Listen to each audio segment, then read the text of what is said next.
अंत्य इष्टी म्हणजे शेवटची इष्टी. इष्टी म्हणजे यज्ञ. इथून नाहीसा झाला आणि तो म्हणजे कोण? त्याचा आत्मा. हो, ही आपलं तत्वज्ञान आणि संस्कार हे एकमेकात अगदी गोफ विणतो ना, हो, तसे विणले गेलेले आहेत, बाजूला काढता येत नाही. धनानी भूमौ पशवश्च गोष्ठे भार्या गृहद्वारी जनश्मशाने देहश्चितायाम परलोक मार्गे कर्मानुगो गच्छति जीव एकहा. म्हणून प्रेताच्या पुढे अग्नी घेऊन जायची पद्धत आहे.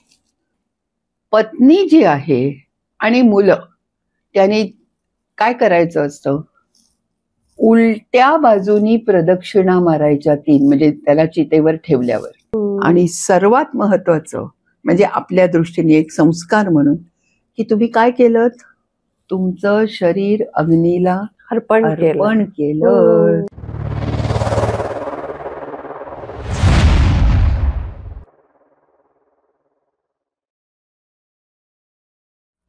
नमस्कार. ज्ञानयात्रेच्या ह्या एक विशेष कार्यक्रमात, म्हणजे ज्याला आपण 16 संस्कार ही एक शृंखला आपण सुरू केली आहे, त्याचा आजचा शेवटचा भाग आहे असं म्हणायला हरकत नाही. पहिल्या ह्याच्यात आपण म्हणजे आधीच्या 4 भागांमध्ये आपण बाळाच्या जन्माबद्दल किंवा विवाहाबद्दल, उपनयन ह्या सगळ्या विषयांबद्दल आपण सगळ्या चर्चा केली. आणि आज जो विषय आहे तो अंत्येष्टी आहे. म्हणजे फार मला खरं म्हणजे मनापासून धन्यवाद द्यायचा आहे डॉक्टर सुचेता परांजपे यांचं, की त्यांनी आपल्याला ह्या सगळ्या 16 संस्कारांबद्दल इतक्या महत्वाच्या गोष्टी सांगितल्या आणि विस्तृत माहिती दिली, जी आपल्या सगळ्यांच्याच आयुष्यात खूपच महत्वाची आहे. तर पुन्हा एकदा स्वागत करूया डॉक्टर सुचेता परांजपे यांचं. खूप खूप स्वागत तुमचं. आणि जसं मी आता म्हटलं की अंत्येष्टी हा म्हणजे आजचा जो आपला एपिसोड आहे तो शेवटचा एपिसोड आहे या शृंखलेतला. तर आयुष्याचा पण शेवट अंत्येष्टी म्हणजे हेच असतं. सर्वप्रथम असं सांगते की शृंखलेचा काय आणि आयुष्याचा काय, कधी शेवटच होत नाही असं माझं स्पष्ट मत आहे. एकतर आयुष्य या जन्मातलं संपलं तरी पुढचं आपल्याकडे तत्वज्ञान आहे, पुनर्जन्म होतोच. आणि शृंखला माझं बोलणं संपलं तरी तुमचा अभ्यास चालू ठेवा, नाही का? तेव्हा ह्याला काही अंत नाहीये. कारण शब्द तू सांगितलंस ते बरोबर आहे.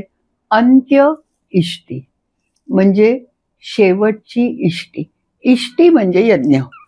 तुला आठवत असेल की रामायणात दशरथाने पुत्रकामेष्टी यज्ञ केला. म्हणजे पुत्र काम इष्टी, ज्याला मुलाची कामना इच्छा आहे त्यांनी केलेला यज्ञ. तर हा शेवटचा आयुष्यातला यज्ञ आहे. आणि ह्या यज्ञातली एक वेगळी गोष्ट अशी की तो तुम्हाला नाही करायचा असतो, कोणीतरी दुसरं तुमच्यासाठी करतं. तेव्हा अंत्येष्टी हे मरणोत्तर जे आपल्यावर विधी होतात त्याच्याबद्दलचं असा संस्कार आहे हा. आणि हा संस्कार आहे हे महत्वाचं. आणि ह्याचं सगळ्यात आधी रेफरन्स कुठून आपल्याला मिळतो? म्हणजे लिखित स्वरूपात रेफरन्स हा अर्थातच ऋग्वेदामध्ये मिळतो. म्हणजे त्या काळापासून चालत आलेलं आहे हे अगदी उघड आहे. एक तर गोष्ट अशी आहे की ऋग्वेदात 10व्या मंडळात एक चक्क अंत्येष्टी सूक्त नावाचं सूक्त आहे. म्हणजे त्याच्यात फक्त कसं करावं तो विधी एवढंच दिलेलं नाहीये, तर काही वेगळे मंत्र म्हटलेले आहेत, काही वेगळ्या प्रार्थना आहेत, मृत्यूबद्दलचा काही एक वेगळा विचार आहे. आणि त्या सगळ्याचा आज मला तुमच्या समोर उलगडा करायचा आहे. कारण तसं म्हणशील तर विधी आधी मी सांगून टाकते विधी कसा केला जातो. जी व्यक्ती मृत आहे, एक तर मला असं अगदी प्रामाणिकपणे सांगायचंय की ही वाईट घटना असते, दुःखद घटना असते, पण तिचाही आनंदाने स्वीकार करायला पाहिजे. मी नंतर शेवटी बोलणारच आहे या विषयावर मुद्दाम, की असं काही हे खूप अनपेक्षित असं नाहीये. इनफॅक्ट मला नेहमी वाटतं की प्रत्येक माणूस जन्मला की त्याच्या आयुष्यातली नक्की होणार आहे अशी गोष्ट कोणती, कोणाचं लग्न होईल, कोणाचं शिक्षण होईल, कोणाचं नाही होणार, कोणी परदेश गमन नाही करणार, पण मृत्यू प्रत्येकाला आहे. प्रत्येकाला आहे. म्हणजे जन्मल्या क्षणी तुझ्या आयुष्यातली, तुमच्या म्हणजे कोणाच्याही आयुष्यातली जी गोष्ट अटळ आहे तिचं स्वागतच केलं पाहिजे ना आपण. हो. तर मृत्यू ही वाईट कल्पना नाहीये हे लक्षात घ्या. इनफॅक्ट कितीतरी भाषांमध्ये, इव्हन संस्कृतमध्ये मृत्यू ही स्त्री देवता दाखवली आधी. अच्छा. मी गोष्ट सांगेन नंतर तुला. पण इव्हन इंग्लिशमध्ये, जुन्या इंग्लिशमध्ये डेथ ही स्त्रीलिंगी शब्द होता तो. कारण सुंदर आहे, ती कल्पना सुंदर आहे. आणि आपण मृत्यू म्हणतो. मला हे सांगायला खूप गंमत वाटते की स्पॅनिशमध्ये म्युर्टो म्हणतात. म्हणजे शाब्दिक साम्य पण किती आणि कसे कुठेतरी लागे बांधे जुळलेले असतात हे तुझ्या लक्षात येईल. तेव्हा ही कल्पना होणार. मग आता हा माणूस गेला, आपण त्याला काय नाव दिलं होतं? देवदत्त. विचारा. तर तो आता इथून नाहीसा झाला. आणि तो म्हणजे कोण? त्याचा आत्मा. ही आपलं तत्वज्ञान आणि संस्कार हे एकमेकात अगदी गोफ विणतो ना, तसे विणले गेलेले आहेत, बाजूला काढता येत नाही. त्याचं शरीर अजून इथेच आहे. जातो कोण? आत्मा. आत्मा कुठे गेला? प्र म्हणजे पलीकडे पृथ्वीच्या, इत म्हणजे गेलेला. म्हणून जे उरतं त्याला तुम्ही प्रेत म्हणता. प्रेत, आपल्याला तो शब्द असा म्हटलं की एकदम अंगावर काटा येतो, पण अर्थ लक्षात घेतला की हळूहळू कळेल. आपले पूर्वज सगळ्या गोष्टींकडे कसे हेल्दी ऍटिट्यूडनी बघत होते. मग हा आता गेला. एक संस्कृत मधला सुंदर श्लोक आहे, माझा फार आवडता आहे म्हणून मुद्दाम सांगते, की एका वेगळं तत्वज्ञान सांगताना आलंय. धनानी भूमौ पशवश्च गोष्ठे, भार्या गृहद्वारी जनश्मशाने, देहश्चितायाम परलोक मार्गे, कर्मानुगो गच्छति जीव एकः. कळला असेल ना अर्थ? की जीव हा एकः, तुमच्या तो आपला जो जीव म्हणा काय ते, तो त्याच्या मार्गाने एकटा जातो. बाकीचं काय होतं? धनानी भूमौ, पूर्वीच्या काळी लॉकर्स नव्हते ना, मग जमिनीत धन घालून ठेवायचं. पशवश्च गोष्टी, दुसरं धन म्हणजे गाई म्हशी नाही, गाई गुरं, ते गोठ्यातच राहिले. भार्या गृहद्वारी, त्या काळी पत्नीनी तिथपर्यंत जायची चाल नाहीये. बाकीचे लोक स्मशानापर्यंत येतात. बरोबर आहे. इतकंच काय, ज्या देहासाठी तुम्ही आयुष्यभर धडपड केली तोही तुम्हाला चितेवर सोडतो. म्हणजे चितेपर्यंतच तो तुम्हाला मार्ग बरोबर असतो. कोणीही तुमच्या बरोबर येत नाही. कर्मानुगो गच्छति जीव एकः. तेव्हा अशी भावना जर तुमच्या मनात असली तर तुम्ही याचं स्वागत करा. मग ह्याला आता स्मशानापर्यंत घेऊन जायचं. मग काय झालंय खरं सांगू का? ऋग्वेदातलं मी सांगते नंतर. आत्ताचा संस्कार कसा केला जातो बघूया. मला काही याच्यात बारीक सारीक विधींचं वर्णन करायचंय असा भाग नाहीये, कारण आपल्याला ते फार घोरही करायचं नाहीये. पण एकूणच त्याला सन्मानाने न्यायचं. पूर्वीच्या काळी काय होतं? चिता पेटवायचे आणि तिथे तिला प्रज्वलित करायचं. ह्याला ठेवल्यावर तिथे त्याच्यासाठी अग्नी लागणार. तेव्हा कुठे काड्यापेट्या होत्या आणि काय होतं आणि काय होतं. म्हणून प्रेताच्या पुढे अग्नी घेऊन जायची पद्धत आहे. ती अशी आहे की आज विद्युतहीन जरी लोक गेले तरी जे संस्कार म्हणून करतात ते समोर एक अग्नी त्या मडक्यामध्ये बांधून घेऊन जातात. म्हणजे कसे धागे दोरे वेदापासूनचे इथे राहतात ते पहा. तेव्हा हा अग्नी घेऊन जातात. त्याला अग्निसंस्कार असंही म्हणतो आपण. बरोबर. कारण दहन ही आपली खास पद्धत आहे. आता बऱ्याच धर्मांमध्ये वापरायला लागली. तुला आश्चर्य वाटेल की जसे गृह्यसूत्रांमध्ये उपनयन, विवाह वगैरे गर्भसंस्कारसाठी भरपूर वर्णन येतं, तसं अंत्येष्टीसाठी पितृमेध सूत्र नावाचे ग्रंथ आहेत. अच्छा. पितृमेध म्हणजे पितरांसाठी केलेला यज्ञ म्हण किंवा काय त्याचा आपण हे केलं म्हण, दहन केलं म्हण.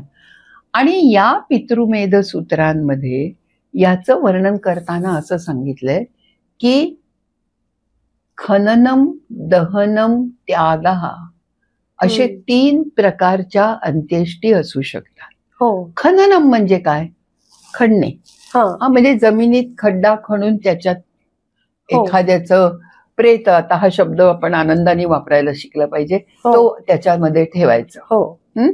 आज सुद्धा कित्येको धर्मांमध्ये ही प्रथा आहेच. आपल्याकडे सुद्धा सनातन धर्मामध्ये सुद्धा लहान मुलं, संन्यासी किंवा अशा काही विशिष्ट त्यांनी गोष्टी सांगितल्यात, त्यांचं आपण त्यांना जमिनीमध्ये पुरतो. दहनम ते आता आपण बघणार आहोत. आणि त्यागः, त्याग म्हणजे नंतर आता समजा दहन झालं तर तुम्ही अस्थींचं काय करता? अस्थि विसर्जन, कुठेतरी विसर्जन करता, वाहत्या पाण्यामध्ये करता, म्हणजे ते वाहून जाईल, इतरांना त्याचा त्रास होणार नाही म्हणून. तेव्हा तो त्याग झाला. पण मला आता असं कधीतरी वाटतं बरं का, की तुला माहितीये पारशी आणि आपण यांच्या धर्मांमध्ये साम्य आहे. एकेकाळी आपण एकत्र होतो, याच्यामध्ये काही म्हणजे एकत्र राहत होतो, ह्याच्यात वादच नाही. त्यांचं काय करतात? वेल ऑफ सायलेन्स माहितीये तुला? मग ते काय करतात तर त्या प्रेताचं त्याग करतात आणि मग पशु पक्षी येऊन ते खाऊन जातात. पण तोही एक प्रकारचा त्याग आहे. आपण अस्थीचा त्याग केला असं समजूया. तेव्हा अशा 3 प्रकारे क्रिया करता येते असं एका मला वाटतं वैखानस पितृवेद सूत्रामध्ये सांगितलेलं आहे. मग दहनासाठी याला सन्मानाने नेताना आता मी वेदाकडे जाते, ऋग्वेदाकडे. ऋग्वेदातलं जे अंत्येष्टी सूक्त आहे त्याच्यात असं सांगितलंय की सगळे जण जातात घरातले. अच्छा. म्हणजे देवदत्त गेला, त्याची पत्नी, मुलं बाळ, म्हणजे जे आणि घरातले जवळचे नातेवाईक, परिवार, ते सगळे जातात शेवटपर्यंत, दहनभूमीपर्यंत. अच्छा. आता तिथे गेल्यावर काय काय करतात पहा. पत्नी जी आहे आणि मुलं, त्यांनी काय करायचं असतं? उलट्या बाजूनी प्रदक्षिणा मारायच्या 3, म्हणजे त्याला चितेवर ठेवल्यावर. उलट्या बाजूनी म्हणजे काय? तर प्रदक्षिणा म्हणजे काय माहितीये? दक्षिण म्हणजे उजवी, प्रदक्षिणा म्हणजे ज्याला आता समजा मला रामाला प्रदक्षिणा घालायची, तर रामाची मूर्ती कायम उजवीकडे राहील असं ती प्रदक्षिणा. आपण मंदिरात तसंच करतो. पण ही ते डावीकडे राहील अशी करायची. त्याच वेळेला उदकुंभ बरोबर असतो त्या मुलाचा, जो कोणी यजमानच म्हणायला पाहिजे त्याला, क्रिया करणार. त्याच्या हातात एक पाण्याचा घट असतो, त्याच्यातनं त्याला एक छोटं भोक असतं आणि ते पाणी गळत जातं असं असतं. तर 3 प्रदक्षिणा झाल्या की तो घट फोडतो. संस्कृतमध्ये याला काय म्हणशील? घटाचा स्फोट झाला. आता कळेल की घटस्फोट हा शब्द कुठून आला. संबंध संपला, सगळ्या नात्यांचा विच्छेद केला म्हणून हा घटस्फोट झाला. पहा, पुन्हा मी म्हणते तसं आजकाल सर्रास वापरला जाणारा शब्द अंत्येष्टी या संस्कारातून येतो. नाही का? हे माहितीच नव्हतं की घटस्फोट म्हणजे कुठून आला हा शब्द. कारण डिवोर्स घेताना काय कोणी मातीचे घडे फोडत नाही, पण ही कल्पना मनात रुजल्यामुळे असं होतं. खूप ठिकाणी, विशेषतः अथर्ववेदामध्ये एका ठिकाणी असं सांगितलंय की ती जी पत्नी आहे ती त्या चितेवर पती शेजारी झोपते, पण लगेच घरातला दुसरा पुरुष, मोठा मुलगा तिचा किंवा दीर किंवा एखादा जरदास, सासरे कोणीतरी येतं, तिला हात देतं आणि म्हणतात उदीर्श्वनारी अभिजीव लोकम. हे मुली उभी राहा, आणि तो गेला मान्य आहे, पण तू तुझा जीव द्यायचं कारण, तुझं आयुष्य पुढे, तुझं आयुष्य सुखाने पुढे चालू दे. सो मच सो हे फार महत्वाचं आहे. कारण आपल्याला वाटतं मनावर आपल्याला चुकीच्या गोष्टी बिंबवल्या गेल्या परकीय लोकांकडून विशेषतः की सतीची सती प्रथा होती, पहिल्यापासून होती. अरे इतके रामायण काय महाभारत काय, दशरथ राजा गेला, कोण सती गेलं? तिघी जणी होत्या, कौसल्या, सुमित्रा आणि कैकेयी. महाभारत कोण सती गेलं? एवढा संहार झाला. स्त्रिया सती जात नव्हत्या. ती चाल नंतर परकीय राजे त्यांच्यावर वाईट नजर ठेवायचे म्हणून आली असावी. एनिवे, तर हिला घेऊन जातात. आता मधलंच हिचं फक्त मी सांगते, गृहसूत्रांमध्ये तुम्हाला असं सांगितलंय की बाकीच्या ज्या स्त्रिया सगळ्या जातच होत्या ना. म्हणजे आताच्या कितीतरी मुलींचं मी असं अभिमानाने सांगताना ऐकलं की मी गेले होते माझ्या वडिलांच्या वेळेला शेवटपर्यंत. अरे सगळेच जात होते पूर्वी. हा, आणि वाटेत या बाकीच्या स्त्रिया वर्णन असं केलंय की तिच्या डोळ्यामध्ये काजळ घालायच्या. अच्छा, याचा अर्थ काय? फक्त काजळ घालायच्या असं नाही, पण म्हणजे तिला पुन्हा नटवायच्या. हो, ठीक आहे, कारण तिने आयुष्य जगायचं आहे. She should not be deprived of any happiness. आणि करायचं कारण नाहीये. मी म्हंटल तसं, झाली ही घटना वाईट आहे, पण त्याचा पुढच्या आयुष्यावर किती परिणाम करून द्यायचा. म्हणजे आपल्याकडे जे नंतर 150-200 वर्षात विधवा स्त्रिया महाराष्ट्रात ते मुंडन करायचं, केशवपन करायचं, त्यांना ती वस्त्र नेसवायची लाल वगैरे, का तर त्या अट्रॅक्टिव्ह दिसू नयेत. असं कुठेही वेदात लिहिलं नाहीये बरं का, पण मी सांगते तुला की बहुधा हेच कारण असेल की त्यांच्याकडे कुणाची सौंदर्य लोकांच्या नजरेत पडू नये. तर असं नसल्यामुळे ह्या स्त्रीला जो पती गेलाय त्याला, त्याच्या बायकोला सुद्धा सन्मानाने जगायची एक संधी मिळते. आत्ताच्या मला स्वतःला आधुनिक बनवणाऱ्या स्त्रिया माहित आहेत की पती गेला मी कुंकू लावणार नाही, पती गेला मी मंगळसूत्र घालणार नाही, मी जरीची साडी. अरे तसं करायची गरज नाही. तुमचं दुःख दाखवावं लागत नाही. हे मला वेदातलं अंत्येष्टीतलं महत्वाचं वाटतं. मग त्याच्यानंतर ते सगळं झालं, दहन वगैरे केलं की हे लोक परत येतात. मग अस्थी संचय म्हणजे नंतर दुसरे दिवशी जाऊन अस्थी गोळा करतात. या अस्थी आता आपण नदीत सोडतो. पूर्वी बहुधा या जमिनीला छोटा खड्डा खणून त्याच्यात ठेवत असते. आणि अनेक ठिकाणी अशा साईट सापडल्या आहेत आर्किओलॉजिकल की जिथे वर त्याचा एक असं छोटा माउंट म्हणजे डोंगर नाही, त्याचा एवढासा केलेला असतो डोम, आणि त्याच्यावर एक काठी रोवलेली असते, कळायला की इथे काहीतरी अस्थी आहे. म्हणजे मला खूप छान वाटतं हे सांगायला की प्रत्येक गोष्टीत त्या मृतदेहाची विल्हेवाट लावलेली नाहीये. त्याची काळजी घेतली. आणि किती अगं ऋग्वेदातल्या सूक्तामध्ये, अंत्येष्टी सूक्तात त्याच्यावर माती घालायची असते ना अस्थींवर. आज सुद्धा मूठ माती देणे असं आपण म्हणतो. पुढे आपल्याला अर्थ माहितीये का? पूर्वी ते असं द्यायचे म्हणून करतो. किंवा मला हे लक्षात आल्यावर हे शब्द वापरायलाही भीती वाटायला लागली की जा खड्ड्यात. याचा अर्थ काय होतो? असं बोलू नये. आपण काहीतरी वेगळं मनात असतं आणि हे बोलतो. पण तिथे एक ऋचा आहे. माती घालताना तो यजमान त्या पृथ्वीला सांगतोय की ह्याची काळजी घे. आता हा तुझ्या पोटात गेलेला आहे. माता पुत्रम यथासिचा, आई जशी मुलाला पदराखाली घेईल तसं हे पृथ्वी तू या अस्थींना, म्हणजे त्यांच्या दृष्टीने ती व्यक्तीच आहे, या माणसाला तुझ्या पोटात घे. म्हणजे किती प्रत्येक ह्याच्यात एक प्रेम भावना हे आहे. आणि मला परत वाटतं की दुःख हा भाग आहे. मी आता काही बोलले याचा अर्थ दुःखच झालं नाही असा होत नाही, पण याही गोष्टी केल्या जात होत्या. तेव्हा अस्थीचा तेव्हा बहुधा असा हे होत होता.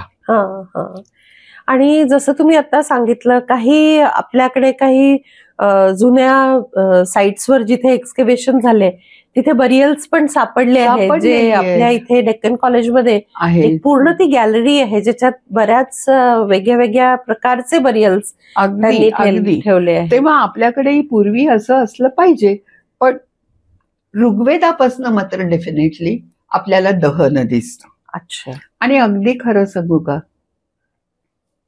या तीन त्यांनी जे खनन, दहन आणि त्याग या तीन गोष्टी सांगितल्या, त्यातली आपली अंत्येष्टीची पद्धत सर्वात उत्तम. दहन ही अनेको कारणांसाठी.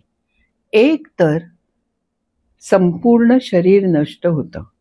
हा, आणि आता समजा कोणाला काहीतरी डिसीज झालाय, तर त्याचं सगळं इन्फेक्ट काय जे असेल ते दुसऱ्यांना झालेलं बरं, दुसऱ्यांना लागू नये.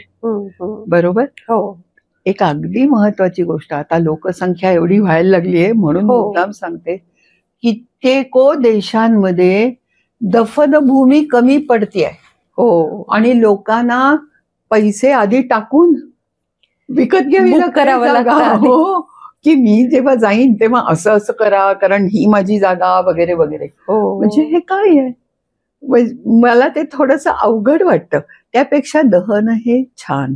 आणि तिसरी गोष्ट, मला असं वाटतं की एखाद्या प्रिय व्यक्तीचं शरीर हे जमिनीखाली आहे बरं का तिथे, किंवा त्या वेल ऑफ सायलेन्स मध्ये आहे बरं का. आता एक आलं असेल पक्षी, आता एक आला असेल कोल्हा, ही कल्पना मला नाही सहन होत, भावनिक दृष्ट्या म्हणते मी. आणि म्हणून त्याही पातळीवर दहन हे सर्वात महत्वाचं. आणि सर्वात महत्वाचं म्हणजे आपल्या दृष्टीने एक संस्कार म्हणून, की तुम्ही काय केलं, तुमचं शरीर अग्नीला अर्पण केलं. म्हणजे आणि म्हणून त्याला इष्टी म्हणायचं. शेवटचा शेवट अग्निहोत्र. काय करता, अग्नीमध्ये तूप अर्पण केलं. कारिरी इष्टी, पाऊस पडावा म्हणून करतात. चरू म्हणजे वेगळा भात एक, तो अर्पण केला. पशुयाग, पशु अर्पण केला. तसं ज्या पंचमहाभूतांनी हे शरीर दिलं त्यांना हे परत अर्पण केलं. इनफॅक्ट संस्कृतमध्ये मृत्यू पावला या अर्थी खूप वेगळे वेगळे शब्द आहेत. त्याच्यातला एक शब्द पंचत्वम गतः. अच्छा. म्हणजे तो पंचमहाभूतात विलीन झाला. अग्नी त्याला लागलाच आहे, त्याची धूर म्हणजे वायू पण झाला, पृथ्वीमध्येच तो मिसळला. सगळ्या गोष्टींचं त्यांनी वर्णन केलेलं आहे. मला ऍक्च्युली पुढचा प्रश्न तुम्हाला हाच विचारायचा आहे, की आजकाल जे खूप कॉमन आहे, किंवा पूर्वी कसं चंदनाच्या लाकूडांना म्हणजे ते यूज करून चिता तयार केल्या जायची, आता विद्युत दाहिनीमध्ये हे केलं की जरा सोपं वाटतं लोकांना. म्हणजे सोपं असं मला म्हणायचं नाही, पण ती प्रक्रिया जी आहे ती इट्स नॉट दॅट पेनफुल असं लोकांचं मत. बरोबर आहे. तर तुमचं काय म्हणणं आहे? माझं म्हणणं सगळ्यात मुख्य असं आहे की कुठलाही संस्कार, गर्भाधान असो नाहीतर अंत्येष्टी असो, काळानुसार बदल करावाच लागतो. नाही का. आता पूर्वी 5-5 दिवस लग्न चालायचे, आता जेमतेम 5 तास चालतात, वेळ नसतो कोणाला म्हणून. तेव्हा काळानुसार बदल होणारच. आणि तू म्हणालीस हे बरोबर आहे, विद्युत दाहिनीमध्ये घोरी नाही दिसत ते, म्हणजे बापरे असं नाही वाटत. पूर्वी तुला माहिती असेल काशीला जो दशाश्वमेध घाट आहे त्याच्यातल्या एकाला तर ब्रिटिशांनी नाव बर्निंग घाट्स असं ठेवलं होतं. आता ते सगळं बदललं चित्र. पण मी म्हंटल तसं की तुमच्या मनातल्या ज्या भावना आहेत त्या महत्वाच्या. मी अशासाठी सांगते की अंत्येष्टी बरोबर आणखीन येणारा एक भाग म्हणजे श्राद्ध. आपल्याकडे खूप लोक श्राद्ध करतात. श्राद्ध शब्दाचा अर्थ काय? श्रद्धया कृतम इदम श्राद्धम. जे तुम्ही श्रद्धेने केलं ते श्राद्ध. मध्यंतरी खोटं वाटेल तुला, मला 13व्याच्या जेवणाची प्रिंटेड पत्रिका आली होती. कॅन यू बिलीव्ह दिस? आजकाल पत्रिका पाठवतात. पत्रिका? येस. म्हणजे मला खूप धक्का बसला. म्हणजे हे एक श्राद्ध आहे का असं मला. श्राद्ध म्हणजे नुसता हात जोडून नमस्कार केला तरी बरोबर आहे, हो पुरेसं आहे. आजकाल कितीतरी लोक सामाजिक संस्थांना मदत करतात, हो आर्थिक स्वरूपाची किंवा जे काय जमेल ती. तेव्हा हे खरं श्राद्ध आहे असं मला वाटतं. जे लोक मनापासून श्राद्ध करत असतील त्यांनी जरूर करावं, कारण त्याचा मुख्य हेतू श्रद्धा दाखवणं आणि मला तुमची आठवण आहे, मी विसरलो नाही, हे त्यांच्यापर्यंत पोचवणं हा आहे. आणि म्हणजे मृत्यू हा आयुष्याचा शेवट आहे असं एक जे वाक्य आपण ऐकतो बऱ्याच ठिकाणी. तर तुम्ही जसं आता सुरुवातीला बोलताना तुम्ही म्हणाला की मृत्यूबद्दल बरीच चर्चा केलेली आहे किंवा त्याच्याबद्दल फार वेगळा एक विचार व्यक्त केलाय. तर तुम्हाला काय वाटतं, म्हणजे तुमच्याकडनं आम्हाला त्या ग्रंथांमध्ये काय लिहिलंय ते तुमच्याकडनं आम्हाला सोप्या भाषेत समजून घ्यायचंय मृत्यूबद्दल. पण त्याच्या आधी मी एक गोष्ट सांगते मृत्यूबद्दलची, म्हणजे मग तुला साधारण कल्पना येईल की आपले पूर्वज या सगळ्या गोष्टींकडे किती हेल्दी बघत होते. त्यांचा अतिशय अप्रोच चांगला होता. महाभारतातली कथा आहे, क्रिटिकल एडिशन मधली आहे, द्रोण पर्वातली आहे, मला अत्यंत आवडते आणि तुमचा विश्वास बसणार नाही की ही महाभारतात गोष्ट आहे. एकदा काय झालं, पृथ्वी बुडायला लागली, असे तोल जायला लागला. मग ब्रह्मदेवाच्या लक्षात आलं, कल्पना करा 2500 वर्षापूर्वी महाभारतात लिहिलंय की ब्रह्मदेवाच्या लक्षात आलं जरा ना लोकसंख्या जास्त झालीये, ती कमी व्हायला पाहिजे, इम्बॅलन्स झालाय, काहीतरी केलं पाहिजे. तुमच्यातले जे इकॉनॉमिक्स शिकले असतील त्यांना माल्थसची थिअरी आठवत असेल, त्यांनी हेच सांगितलं एक ऑप्टिमम लेवल असते. मग त्याच्यानंतर इतकी माणसं होतात की मग कोरोना येतो, सुनामी येते, फ्लॅश फ्लड्स होतात, हॉलिवूड सारख्या वस्तूंनाही जागेलाही आगी लागतात भयंकर, आणि लोकसंख्या पूर्ववत करायचा निसर्ग प्रयत्न करतो. महाभारत काय सांगताय? मग ब्रह्मदेवनाला अरे काय बरं करावं, कुठून तरी या माणसानं आपण कमी केलं पाहिजे, मृत्यू आला पाहिजे. याचा अर्थ तोपर्यंत मृत्यूच नव्हता. मग त्यांनी असं ठरवलंय की आपण देवता निर्माण करू. मग त्यांनी एक सुंदर स्त्री निर्माण केली. मी म्हटलं तसं मृत्यू ही कल्पना सुंदर आहे. मग ती सुंदर स्त्री, तिला त्यांनी सांगितलं जा आणि पृथ्वी तलावर जाऊन जरा माणसांचं संपवून टाक आयुष्य. ती गेली. सगळे लोक हसत खेळत नाचत आनंदात होते, कसं मी त्यांना मारणार, नाही का. मग ती वर आली, परत म्हणाली माझ्याच्याने हे काम होणार नाही. मग तो म्हणाला काय करता येईल? ती म्हणाली मला कोणीतरी मदतनीस तरी द्या, मी एकटी काय काय करू. आणि त्यांनी काय 4 मदतनीस सहाय्यक दिले असतील ग. पहिला होता जरा, म्हणजे वार्धक्य. दुसऱ्याचं नाव होतं व्याधी, काहीतरी रोग. तिसऱ्याचं नाव होतं अपघात. काही होऊ शकतं, म्हणजे कार ऍक्सिडेंट होईल किंवा पाय घसरून पडला तुम्ही, काही पण अपघात. आणि चौथं त्याचं अकारण, कधी कधी कळत नाही काय झालं, असंही होतं. मिसिंग असतात लोक काही वेळेला, नाहीसे होतात, व्हॉटेव्हर, पण कळत नाही. मग ह्या चौघांच्या मदतीने ते पुन्हा पृथ्वी तलावर गेली आणि मग माणसांची संख्या मर्यादित झाली. म्हणजे काय तत्वज्ञान आहे पहा ह्या. आणि हे तुम्हाला खरं वाटेल का हे पहा. तुला माहितीये पृथ्वीचं जे दुसरं नाव आहे ते मृत्यूलोक असंच आहे. की हा मृत्यूलोक आहे, म्हणजे इथे आल्यावर पलीकडे जायचंच आहे, ही एक स्टेप आहे, तुमची पायरी आहे, इथे आल्यावर पुढे जायचं. त्यामुळे मृत्यू हा स्वागतार्हच आहे, हे लक्षात ठेवायचं. आणखीन एक गोष्ट सांगते, वेदातल्या अंत्येष्टी सूक्तातली, ऋग्वेदातल्या, तिथे एक सुंदर श्लोक येतो. तो असा आहे की स्मशानभूमीकडे जात असताना ते माणसं काही हे म्हणतात, रुचांचं नाही, काहीतरी मंत्र म्हणतात. तो मंत्र काय आहे माहितीये? की हे मृत्यू आम्ही असं म्हणत नाही तू येऊ नकोस, तू येणारच आहेस, हो, मी तुझं स्वागत करतो. पण जसं एका तिथीनंतर दुसरी तिथी येते, म्हणजे आज प्रतिपदा येतं, उद्या द्वितीया येईल, किंवा एका ऋतूनंतर दुसरा ऋतू येतो, तसं आधीच्या पिढीनंतर पुढची पिढी जाऊ दे. They must follow each other.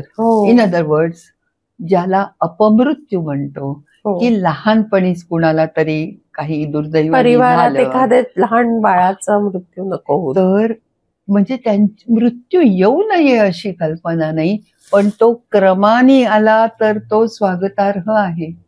नाहीतर मग आत्ता मी मध्ये कुणाचं तरी ऐकलं की त्या गेल्या काय न बिचाऱ्या 93 वर्षाच्या बाई. मग आता का, तर पणत्वाची मुंज पाहिली नव्हती अजून. आता किती माणसांनी लालसा धरायची, कधी ना कधी लेट गो. ते वाक्य लक्षात ठेवायला लागतं की आपल्याला ह्यातनं मन काढून घ्यायला पाहिजे. आणि म्हणून महाभारतातली गोष्ट हे माझ्या मते मृत्यूवर केलेलं एक सुंदर विवेचन आहे. मृत्यूबद्दल काय वाटतं माहितीये, एकतर मी म्हटलं तसं अटळ आहे. जीवा समे जन्मे मृत्यू, जोड जन्म जात, असं गदिमा सांगून गेले. पण सगळेच जण पहिल्यापासून आपल्याला हे सांगत आलेले आहेत. दुसरी गोष्ट, आपल्याकडची मला सर्वात गोष्ट छान वाटते म्हणजे आपल्याला पुनर्जन्म आहे याची आपल्याला खात्रीच आहे. येस, कुठला ते माहिती नाही, नका माहिती असे ना, पण आपण ते एक प्रकारे गृहीत धरतो. तू जर पाहिलं असशील तर कोणी एक आजोबा बिजोबा गेले आणि जर त्यानंतर घरातली सून गर्भवती राहिली, तिला मुलगा झाला की त्यांनी तिच्या पोटी आले. आता ह्यातला सगळा बाकीचा भाग विसर, तुमचा विश्वास आहे नाही ते विसर, पण मृत्यूला पुन्हा आयुष्य मिळतं, मृत्यूनंतरही आयुष्य आहे. हे किती छान कल्पना आहे, वेगळी आहे. प्रत्येकाला पटेल असं नाही, प्रत्येकाला आवडेल असंही नाही. तुला आठवतंय कठोपनिषदात तो एवढासा 8 वर्षाचा नचिकेत यमाला म्हणतो, अरे काय होतं रे मृत्यूनंतर, आत्मा राहतो का, वगैरे वगैरे. म्हणजे इतकं ते आपल्या मनात मृत्यू ह्या कल्पनेचं स्वागत आहे की अंत्येष्टी हा सुद्धा एक संस्कार छान केला जातो. मला इथे आणखीन एक गोष्ट सांगायची की आपल्याकडे जे काही जेवण, मी आता म्हटलं, एक विनोद सांगू, एक विनोदच आहे पेपरात कुठेतरी वाचलेला, की असं एका ठिकाणी पार्टी होती, येथे अंत्येष्टीचा स्वयंपाक करून, नाही 13व्याचा स्वयंपाक करून मिळेल, त्याच्यात काही वेगळे पदार्थ असतात, 13व्याचा स्वयंपाक करून मिळेल, ऑर्डर 15 दिवस आधी नोंदवावी. म्हणजे हा शक्य आहे, पण हाही मृत्यूकडे बघायचा एक गमतीचा मार्ग असं मला वाटतं. तेव्हा या सगळ्या गोष्टी असल्यामुळे तू जरी म्हणालीस मगाशी की मृत्यू हा आयुष्याचा शेवट आहे, अंत्येष्टी ह्याचा शेवट आहे, पण मला तो या आयुष्याचा शेवट वाटतो, कारण आपल्याकडे खरं कोण आहे, देह नाहीये. आपल्या तत्वज्ञानात, आपल्या संस्कृतीत तुमचा आत्मा, तुमचा जीव, त्याला काही नाव द्या, तो खरा आहे. बरोबर, तो कधीही मरत नाही. हे जर तुम्हाला मान्य असेल तर तुम्हाला अंत्येष्टीची भीतीच वाटणार नाही. अरे नवीन काहीतरी होईल, मला दुसरा जन्म मिळेल. एक सुंदर नाटक आहे, तुमच्या पिढीला माहिती नसेल, मराठी आहे, सुंदर मी होणार. अच्छा, असं नाटक आहे, पण ती जुनी कविता आहे एकांची. सुंदर मी होणार, नव्या तनूचे नव्या मनूचे पंख मला फुटणार. माझा मृत्यू झाला, आता मी ह्याच्याहून सुंदर होईल, मला वेगळे वेगळे काहीतरी पंख फुटतील. तेव्हा मृत्यूचं स्वागत करायला शिकणं, आणि कुठल्या ऋग्वेदात सांगितलं ते खरं आहे, अपमृत्यू सोडून, अवेडी मृत्यू सोडून बाकीच्या मृत्यूचं जे अपरिहार्य आहे त्याचं स्वागत करायला शिकलं पाहिजे. आणि त्याच्यात या अंत्येष्टीसारख्या ज्या क्रिया आहेत, संस्कार आहेत, ते महत्वाचे अशासाठी असतात की आपण ग्रॅज्युअली त्या व्यक्तीला निरोप देतो.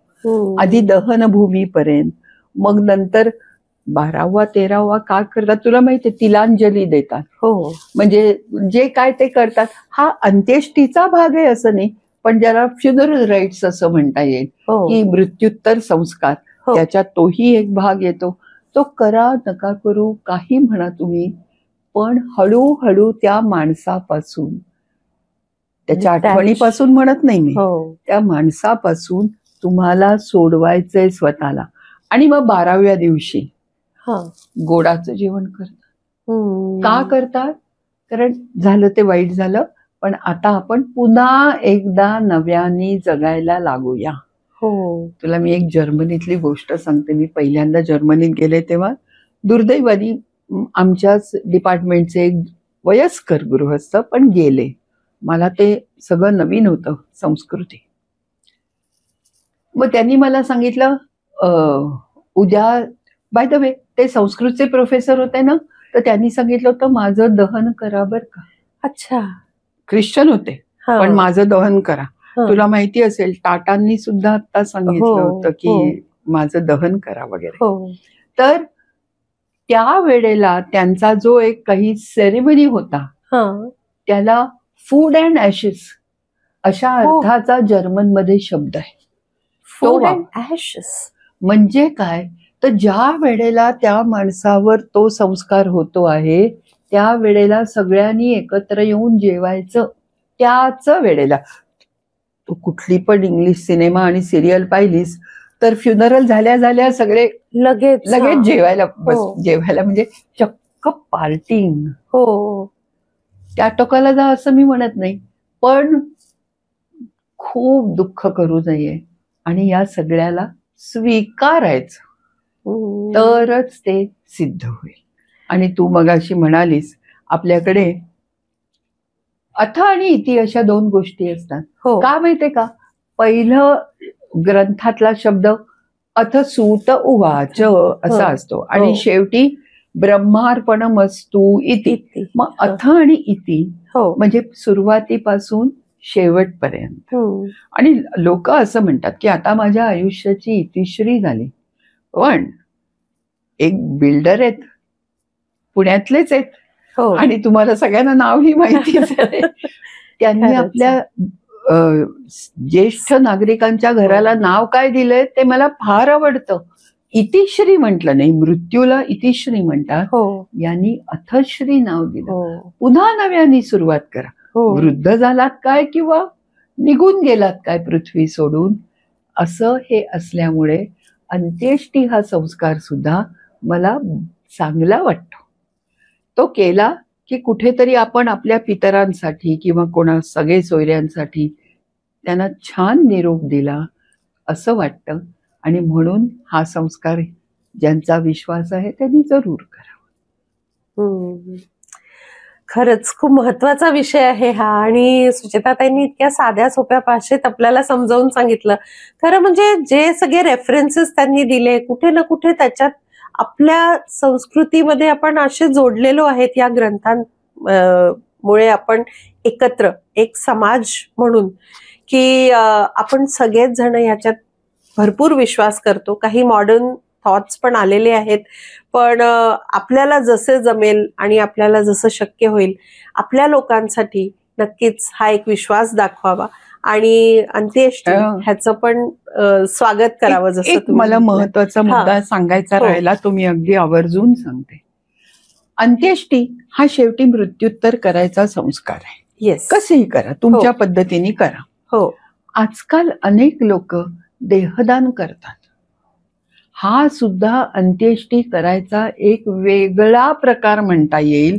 आणि तो फार म्हणजे त्याच्यासाठी फार लोक लिहून ठेवतात आधी की माझं देहदान करावं वगैरे. किंवा आजकाल तुम्ही पेपरमध्ये वाचत असाल, अमुक तमुक युवक मोटरसायकलच्या अपघातात ब्रेन डेड झाला म्हणून त्यांनी अवयव दान केलं. येस, मला असं वाटतं हा अंत्येष्टी करायचा किती सुंदर मार्ग आहे. ऍब्सोल्युटली. तेव्हा असं कुणाच्याही वाट्याला न येवो, पण समाजात असेही लोक आहेत की जे वेगळ्या अंगानी अंत्येष्टीकडे बघतात आणि ते फॉलो करतायत, हे फार महत्वाचं आहे.